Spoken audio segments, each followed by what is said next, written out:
Hey guys, so today we're going to be talking about a Shia nail drill. So it basically is a nail drill that you can use. It has a built-in battery, low noise, and it has high speeds. It has 3 speeds. You got low, medium, and high. It's multifunctional and it has different directions as well.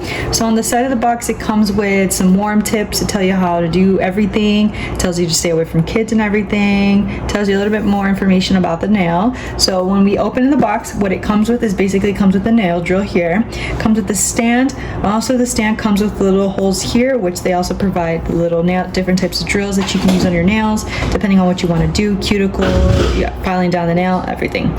Also comes with a separate one that is on the box, which is the top one here. So basically let's go on ahead and open this one. How you put it in, and you basically take it out, and what you're gonna do is you're gonna put that drill all the way down until it stops. And then it comes with that charging port. It comes with the charging cord, so basically just get a box and put it in, and then the charging portion right here is right there, and you can connect to the wall.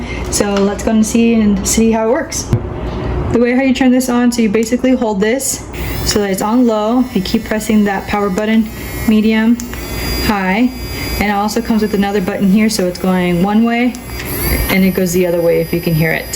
So then you would just go back to the other way, whatever you want. So you can go low, same thing, button, medium, or high. And then to turn it off, hold it down and it turns off.